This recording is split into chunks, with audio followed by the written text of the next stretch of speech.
Merci de nous rester fidèles pour vous informer. Au sommaire de ce journal, l'Assemblée générale extraordinaire du CNSA a produit des fruits. Le Front pour le respect de la Constitution accepte de participer au CNSA et d'occuper la vice-présidence lui attribuée. Preuve que le Front reconnaît l'autorité de Joseph Olengankoy, désigné président de l'institution CNSA. Mais le MLC de Jean-Pierre Bemba n'a pas pris part à cette assemblée générale. Et puis les centres d'enrôlement des électeurs à Kinshasa fermeront progressivement à partir du 28 août 2017, soit 3 mois après le lancement de cette opération. Il n'y aura donc aucune prolongation de l'enrôlement à Kinshasa, a dit Jean-Pierre Kalamba. Le rapporteur de la CENI a toutefois signalé que les estimations prévues ne sont pas encore atteintes. Freetown, capitale de la Sierra Leone, secouée par des inondations causées par les pluies diluviennes répétitives. Depuis la matinée du lundi 14 août, ces inondations ont fait 312 morts et plus de 2000 personnes sans abri. Certains attribuent cette catastrophe au changement climatique et d'autres à la petitesse des égouts. Mais le président sierra-léonais appelle son peuple à l'unité. Le Front pour le respect de la Constitution, FRC, accepte de participer au Conseil national de suivi de l'accord du 31 décembre. Il accepte également d'occuper le poste de vice-président qui lui est attribué. Une décision prise lundi à Kinshasa à l'issue d'une assemblée générale extraordinaire tenue au Palais du Peuple. Ainsi donc, ce regroupement politique accepte de reconnaître l'autorité de Joseph Olengankoy comme président du CNSA. Les membres du FRC acceptent en outre de prendre une part active au bureau du CNSA. À cet effet, un de ces cadres a été désigné au poste de vice-président en la personne de Maître Jérôme Lumona Ndoubou, rapporteur général du Front. Le Front a cependant exigé du président de la République, du président du CNSA et de la CENI une concertation en vue d'un consensus pour un calendrier électoral réaliste. Ce, pour amener le peuple congolais aux élections démocratiques, transparentes et crédibles dans un climat apaisé. Il convient de signaler qu'aucun membre du mouvement de libération du Congo n'était présent à cette assemblée générale. Étant le parti politique le plus important du Front pour le respect de la Constitution, le MLC avait rejeté le poste de la vice-présidence du CNSA qui revenait au FRC. Un des cadres du parti de Jean-Pierre Bemba avait estimé que l'approche de la désignation des animateurs du CNSA ne respectait pas la démarche prescrite par l'arrangement particulier. Pas de prolongation des opérations d'enrôlement des électeurs à Kinshasa, provient Jean-Pierre Kalamba, rapporteur de la Commission électorale nationale indépendante.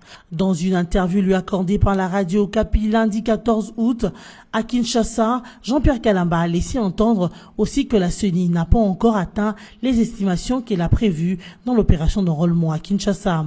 Saisissant l'occasion, le rapporteur de la centrale électorale a invité les élus et les autorités provinciales de Kinshasa à revoir leurs cartes pour atteindre les 6 millions d'enrôlés promis. Avant d'ajouter qu'il n'y aura pas de prolongation et dès qu'un centre atteint 90 jours, il sera fermé. Invitant les Kinois d'aller vite s'enrôler et de ne pas attendre la dernière minute, Jean-Pierre Kalamba a révélé que seules 2 antennes à Kinshasa ont dépassé les prévisions de la CENI. Il s'agit de l'antenne de la Gombe qui a dépassé les 104% et celle de l'Ansele qui a atteint 147%, a-t-il précisé. Pour rappel, c'est le 28 mai dernier que la CENI a lancé les opérations d'enrôlement des électeurs à Kinshasa. Les centres d'enrôlement seront fermés progressivement à partir du 28 août 2017, ont annoncé les autorités de la centrale électorale congolaise. La société civile de la province de l'Ituri accuse le gouverneur Abdallah Penembaka de mauvaise gestion et exige sa démission. Cette structure citoyenne a présenté son cahier de charges qui se résume en 13 points dans différents secteurs. Les principaux de ces secteurs sont la sécurité, la voirie urbaine de Bunia, les contrats passés entre la province et les tierces, de même que la rétrocession aux entités territoriales décentralisées. Pour la coordination de la société civile de l'Ituri, ces principaux secteurs ne sont pas bien gérés alors que le gouverneur de cette province, Abdallah Penembaka, encaisse beaucoup de recettes. Cependant, Abdallah Penembaka a répondu à toutes ces préoccupations au cours d'un dialogue demandé par le vice-premier ministre et ministre de l'Intérieur Emmanuel Ramazani Shadari. En dépit de toutes les différentes tentatives de réconcilier les deux parties autour de divergences de vues sur la gestion de la province, le gouvernement provincial de l'Uturi et la coordination de la société civile demeurent divisés et sans compromis conciliateur. Les forces armées de la RDC ont récupéré récemment 3 positions du groupement de Bamboula à Beni dans la province du Nord Kivu qui étaient sous contrôle des rebelles ougandais des ADF. Selon le porte-parole de l'armée congolaise dans cette région du pays, le capitaine Mak Azukai, ces opérations vont continuer jusque dans les profondeurs des forêts. Les positions libérées par les forces armées de la RDC sont celles d'Abialos, de Parking et de Tugundu, situées entre 20 et 30 km au nord-est de Oicha, chef-lieu du territoire de Beni. Par ailleurs, il est à noter que 2 officiers supérieurs de forces armées congolaises ont succombé dans ces attaques. Cependant, depuis un certain temps, une psychose s'est installée au sein de la population, dont la plupart d'entre elles est retournée dernièrement à Mayo-Mayo, à Kokola et Ringeti, les autres entités du groupement Bamboula. La population encourage cependant les FARDC à en finir immédiatement avec ces insurrections et rétablir la paix dans cette partie du pays. Le gouvernement congolais vient de réinstaurer la taxe sur la valeur ajoutée sur les importations des exploitants miniers actifs sur son territoire. La décision intervient après une année d'exonération de la taxe sur la valeur ajoutée pour soutenir les entreprises pendant la période où les cours de matières premières étaient au plus bas. Kinshasa avait également restitué environ 700 millions de dollars américains en remboursement de TVA dû à ses opérateurs. Mais à présent, le gouvernement congolais estime qu'il n'est plus en mesure de donner ce genre de privilèges. Asphyxié par la même baisse de prix de matières premières, Kinshasa est donc acculé à augmenter des revenus fiscaux pour remonter la pente et neutraliser un taux d'inflation qui devait franchir le cap de 30% cette année et qui impacte directement sur les ménages. Quant aux opérateurs miniers qui sont naturellement remontés, le moment n'est toujours pas bon pour passer à la caisse tout en se plaignant du climat économique difficile. Rappelons qu'il y a à peine un mois que la Banque centrale du Congo avait adopté des mesures restrictives à l'encontre des entreprises minières pour pallier la faiblesse des recettes fiscales de l'État. 312 morts, l'effondrement de la colline qui surplombait la localité de Régent avec balayage d'une dizaine de maisons, présence partout des torrents de boue ayant dévalé des collines, de l'eau qui arrive aux rescapés au niveau des épaules. Telle est la situation calamiteuse de la banlieue de l'est de Freetown, la capitale sierra-léonaise, après une nuit de pluie torrentielle en début de matinée du lundi 14 août, nous rapporte la Radio France Internationale. Aux dernières nouvelles, le bilan donné par la Croix-Rouge ne cesse de s'alourdir et il y a plus de 2000 personnes sans abri. Il fait état des cascades de boue qui dévalent les rues et qui font tomber des maisons précaires. Le secours y est organisé mais n'a essayé que péniblement d'évacuer les survivants. Face au lac de boue qui s'est formé, la Croix-Rouge de la Sierra Leone est débordée. D'après elle, des centaines de corps gisent encore sous la boue et les décombres au moment où s'organise le secours. Selon le témoignage du chef de la délégation du Comité international de la Croix-Rouge basé en Guinée et sur place, Patricia Escolano, la Croix-Rouge du Sierra Leone a déployé 60 volontaires sur place en 3 équipes d'intervention d'urgence et de premiers secours qui sont en train de faire la recherche. On est dans l'urgence, il y a encore beaucoup de corps dans la boue. Ces volontaires font aussi le sauvetage et l'évacuation, donc on a 11 véhicules déployés, a encore ajouté Patricia Escolano. Pour les habitants de Freetown, ces inondations sont dues à la petitesse des égouts. Ces inondations ont lieu à cause de la taille des égouts. Ils sont trop étroits. Et quand il pleut et que les gens jettent leurs déchets dans les égouts, on a des inondations. Ça fait longtemps qu'on est dans cette situation. Et maintenant, toutes nos maisons sont inondées. Le gouvernement sierra-léonais fait de son mieux pour voler au secours des sinistrés, même si la pluie qui ne cessait de tomber sur la capitale rendait les opérations de sauvetage difficiles. Le président Ernest Bai Koroma a appelé les Sierra-Léonais à l'unité face à ces douleurs du deuil. Mon gouvernement s'implique totalement dans cette situation et en collaboration avec nos partenaires de développement. Nous avons déjà établi un centre d'intervention d'urgence dans le village de Regent. afin de coordonner notre action et de soutenir les survivants. Joint par RFI, Alfred Format, directeur exécutif de l'ONG Society for Climate Change, a parlé d'une vraie catastrophe et du nombre de morts qui ne cesse d'augmenter. À son avis, les conséquences du changement climatique sont à la base de la catastrophe du Sierra Leone. Pour lui, Sierra Leone est le pays le plus durement touché par les changements climatiques et le plus affaibli par eux, derrière le Bangladesh et la Guinée-Bissau. Place au rappel des principaux titres. L'Assemblée générale extraordinaire du CNSA a produit des fruits. Le Front pour le respect de la Constitution accepte de participer au CNSA et d'occuper la vice-présidence lui attribuée. Preuve que le Front reconnaît l'autorité de Joseph Olenga Nkoy, désigné président de l'institution CNSA. Mais le MLC de Jean-Pierre Bemba n'a pas pris part à cette Assemblée générale. Et puis les centres d'enrôlement des électeurs à Kinshasa fermeront progressivement à partir du 28 août 2017, soit 3 mois après le lancement de cette opération. Il n'y aura donc aucune prolongation de l'enrôlement à Kinshasa, a dit Jean-Pierre Kalamba. Le rapporteur de la CENI a toutefois signalé que les estimations prévues ne sont pas encore atteintes. Freetown, capitale de la Sierra Leone, secouée par des inondations causées par les pluies diluviennes répétitives.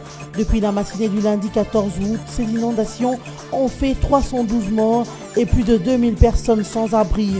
Certains attribuent cette catastrophe au changement climatique et d'autres à la petitesse des égouts.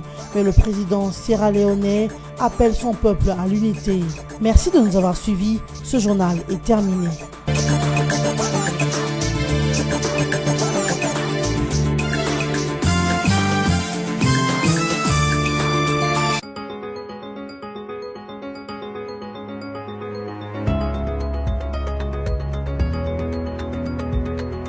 Mesdames, Messieurs, bienvenue à la revue de presse des journaux en ligne de ce mardi 15 août 2017. Au fond, cette revue de presse avec Forum des As qui écrit à sa manchette avec la participation annoncée du Front pour les respects de la Constitution, CNSA, vivement la loi organique. Il ne reste plus que 4 mois. 4 mois pour arriver au terme des échéances électorales prévues pour l'accord de la Saint-Sylvestre signé en décembre 2016 au centre interdiocésain de Kinshasa. Et pourtant, jusque-là, un certain nombre de pesanteurs empêchent le démarrage effectif du Conseil national de suivi de l'accord du 31 décembre 2016. Les subterfuges pour freiner le décollage de cette institution chargée de veiller à l'application des engagements et aussi bien devant l'épiscopat congolais que devant toute la nation. Quoique si proche, le délai butoir des scrutins électoraux semble ne pas du tout secouer les acteurs politiques, alors que nombre d'entre eux réclament à corps et à cri la tenue des élections présidentielles et législatives dont les délais, ils se plaisent paradoxalement à s'arc-bouter sur des postures, à multiplier des manœuvres dilatoires pour retarder le fonctionnement de cette institution censée jouer le rôle d'arbitre à cette période de transition. Difficile dans ces conditions de trouver un consensus et d'aller de l'avant. Peut-être que les lignes commencent déjà à bouger du côté de ceux que l'on peut considérer comme des fonds de refus. En effet, bien que le mouvement de libération du Congo MLC, parti politique le plus important de cette plateforme, n'ait pas modifié sa position d'un iota, refusant même de participer à l'Assemblée générale extraordinaire convoquée hier lundi 14 août au Palais du Peuple à Kinshasa, le Front pour le respect de la Constitution a décidé de reconsidérer sa position et d'annoncer sa participation au CNSA, piloté par Joseph Olenga Nkoy, qu'il avait si longtemps refusé. Pour rappel, en instigation du MLC, les Fonds pour le respect de la Constitution avaient rejeté les postes du vice-président du CNSA. L'un des cadres du MLC, Jack Njoli, avait indiqué que l'approche de la désignation de l'animateur de cette institution ne respectait pas la démarche prescrite par l'arrangement particulier. Poursuivons cette revue de presse avec l'agence congolaise des presses qui écrit « Le ministère de l'économie nationale lance des missions de contrôle des prix sur toute l'étendue de la RDC ». Le ministère de l'économie nationale a annoncé lundi dans un communiqué à la presse il procède à partir de ce mardi 15 août au contrôle des prix des biens et des services sur les marchés de la République démocratique du Congo. Selon ce communiqué, les différentes mesures prises par le gouvernement pour stabiliser l'économie qui pèse sur les marchés, a dit le ministre d'État Joseph Kapika. Sur instruction du chef de l'État et conformément à la décision prise lors du Conseil des ministres du vendredi 11 août, le ministre de l'économie a déployé sur le terrain des inspecteurs pour vérifier les prix pratiqués par les commerçants sur les différents marchés et ce, en rapport avec les prix d'achat et la loi fixant la marge bénéficiaire en RDC. Le ministre d'État a, à cette occasion, invité les opérateurs économiques à apporter toute leur collaboration aux inspecteurs déployés sur le terrain. Le déploiement des inspecteurs économiques consiste à ramener le prix au taux d'échange du franc congolais après son appréciation depuis le 28 juillet dernier, passant de 1720 francs congolais à 1750 francs congolais pour $1 américain sur les marchés d'échange. Bouclons cette revue de presse avec le site okapi.net qui écrit « Lancement de l'année scolaire 2017-2018 pour l'enseignement technique et professionnel à Kinshasa ». Le ministre de la formation professionnelle, métier et artisanat, Piero Ueka Ukaba, a lancé le 14 août à Kinshasa les activités de l'année scolaire 2017-2018 pour l'enseignement technique et professionnel. À cette occasion, poursuit le site de la radio onusienne, il a appelé tous les élèves et enseignants à travailler. En vue de la création d'une classe moyenne en RDC. Il a également promis sans plus de précision l'amélioration des conditions de travail des enseignants. C'est la fin de cette revue de presse. Merci à vous qui l'avez suivi.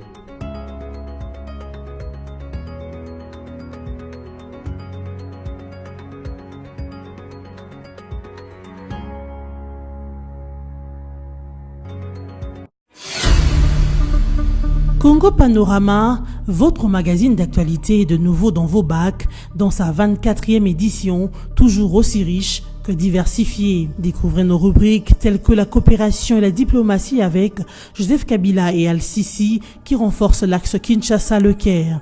La CIRGL fait bloc avec Kinshasa contre le terrorisme et les groupes armés. Économie et finances, le FPI cimente son partenariat avec la FEC. Henri Avmoulang stimule les opérateurs économiques de l'Est.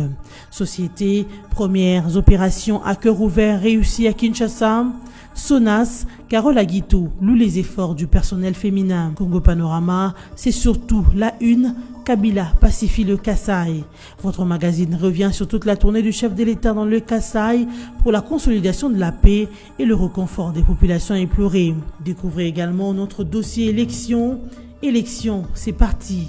Ou encore les avis encourageants de l'OIF sur la CENI. Kabila, droit dans ses bottes. Infrastructure, la voirie de Kinshasa en pleine cure de réhabilitation avec l'OVD qui fluidifie la circulation et la CGT à fond sur les grands axes. En politique, élections apaisées, le garant s'est assumé. Joseph Kabila, les élections auront bel et bien lieu.